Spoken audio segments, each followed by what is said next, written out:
It is November 29th, 2024. I'm Graham Mosimann, and welcome to this edition of Game on Hockey, a presentation of the Game Over Network, a little show where we take you on a quick rip through everything in the world of hockey inside 10 minutes to get you set on your day. Now, we don't have any news. There's nothing. Yesterday was a dead zone for the sport of hockey because, there was that thing in America that they love, fake Thanksgiving, and that, because it's such a big football day, took up the vast majority, not the vast majority, it took up all of the space around sports. So the NHL was just like, we're not an important league. We don't matter. People don't really care about us. So we're just not even going to try to compete, which is such a classically NHL thing to do. That sounds hard. We shouldn't do it. Good job, NHL. There is a massive slate of games tonight, so really that's what this show is going to set up for you today. But before we get into that, I want to tell you all about the flagship podcast on the Game Over Network. It's called Hyperdrive Hockey, where Max Daphne and their producer Kev will take you through the very fascinating minutia in and around the world of hockey. Their last episode got very deep into the okay, it's time to trade Sydney Crosby discussion. And it was so gosh darn good. Especially when they kind of got into the fact that, Sidney Crosby grew up a Montreal Canadiens fan. And them as French speaking, many of them Habs fans, had a really cool perspective on it. I think you'll really like it. Go give that a listen. Whenever you have a chance, you can go watch a video or find it wherever fine podcasts are sold. Same thing with this show. If you like it, please let us know. Give us a like. A share would be incredible if you want to send it to someone who you think could need a little quick dose of hockey news to get them set on their day. A like is incredible. A subscribe means even more, and a review means everything in the world. So if you want to see different things, hear different stories in this show, let me know through a review, and we can change it. This is an ever-growing thing, and who knows where we could end up. Now, with that, all those housekeepity type notes out of the way, after we had a truly baffling Wednesday that had 30 NHL teams involved, the only two that weren't were Hockey Club and the Edmonton Oilers. Now, those two teams are going to meet up tonight, and it's the Oilers' first trip to Utah since the Utah team became a thing. But because it's this American Thanksgiving, Black Friday blob, there's a pile of games starting off really early in the day. So as early as 1 o'clock in the afternoon Eastern, 11 a.m. Pacific, you can start watching hockey. We're just going to run through the whole slate. 11 a.m., Rangers, Flyers. Noon, all these times are in Mountain, by the way. Blackhawks, Wild. 1 p.m., Panthers, Hurricanes. 1 p.m., Canucks, Sabres. There will be a game over Vancouver for that one. 4 o'clock, Lightning, Preds. 1 o'clock, Islanders, Capitals. 1 o'clock, Devils, Red Wings. 1 o'clock, Flames at Blue Jackets. That is going to be a mega emotional one. You really got to check in with our pals over at Game Over Calgary when that one's over, because I'm sure they're going to have a lot to say about the emotional heft of that particular game. 1:30, the Battle of California with the Kings and Ducks. 1:30, Kraken Sharks. Penguins and Bruins at 4:30. Jets Golden Knights at 6:30. You'll keep an eye out for Game Over Winnipeg after that game is wrapped up. Avalanche and Stars at 7.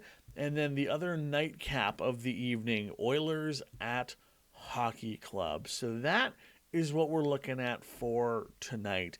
Another crazy slate of games coming up on Saturday, too. Saturday, by the way, is going to be an incredible day for hockey because you also have the opening face-off of the PWHL season. Season number 2 gets going in around noon tomorrow, which I watched a little bit of the PWHL last year. I'm so stoked to get really into it this year.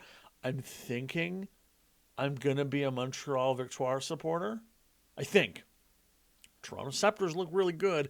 I'm a big fan of the New York Sirens jerseys. So we'll see. I mean, I'm out here in Western Canada in Edmonton, and we don't really have a team to cheer for yet. Maybe that'll change soon, but who knows? A lot of hockey for you to dive into and enjoy over the next little while and the next handful of days. NHL wise, because everything was kind of closed off, there isn't really a ton to dive into. Sydney Crosby, though, had his. This is so sweet. He does a kind of a Thanksgiving Friendsgiving every single year.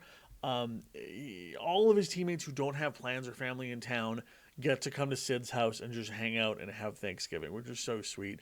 Marcus Pettersson has said how much he loves it, said Sid's an amazing host, and just lets people stay however long they want, which is really, really lovely. It's Sidney Crosby. Being a cute little guy, loving people. Ugh, my heart.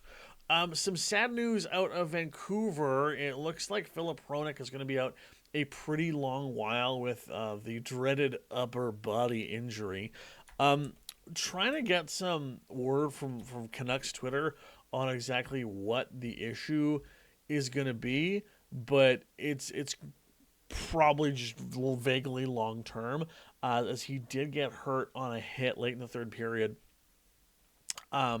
Trying to kind of pinch in the zone when the Canucks were playing the Pittsburgh Penguins. I guess that game was 2 nights ago. Hi, we recorded this show late at night on the day before it happened, so time zones are a little weird. With Hronek being out for the next little bit, some folks are calling to bring back Luke Schenn if there's some willingness to be trades happening from Nashville, but I mean, who knows? It feels like we're just one David Juracek trade away from the whole league starting to swap guys back left, right, and center. We head over to a story from one of the evil telecoms of Canada in Pierre LeBrun TSN, who reported that Mikko Rantanen believes he can make $14 million a year on the open market. Now, Mikko Rantanen is one of the best scorers in the league. He's, by his standards, you could argue having a bit of a down year, but still producing really, really well alongside, of course, that whole slew of talent in McKinnon and Taves and all those folks. I mean, this year, 14 goals, 18 assists for 32 points. If you want to pay attention to the plus minus, if that's a stat you care about, he's only a +1 on the season, but yeah, it's Mikko Rantanen, and his contract is up, I believe, this season. Gonna double check this one to be sure.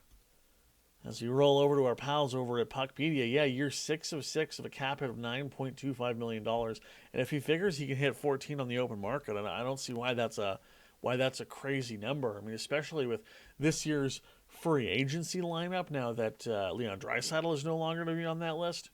Mikko Rantanen's going to be the big target, and if he thinks he can do it, Colorado's going to have to pony up, and deservedly so, because he's one of the absolute best scorers in the game. We're going to call it there for this episode of Game on Hockey. I'm Graham Mosimann.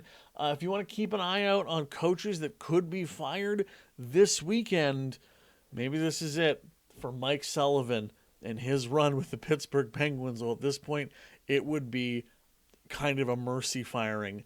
I mean, hey, Kyle Dubas is a weird guy, though. If he thinks that Sullivan is the best coach available, which unfortunately he might be, he may not be willing to make a change. But if the Penguins have a rough go against the Boston Bruins today, we'll see how it goes. Here and this show, very firmly in the free Mike Sullivan camp. Have yourself a wonderful weekend. If you're celebrating Thanksgiving, I hope it was all the wonderfulness and joy you could have hoped it was. If you're Canadian and are just existing through the slew and hell of Black Friday silliness, may God be with you.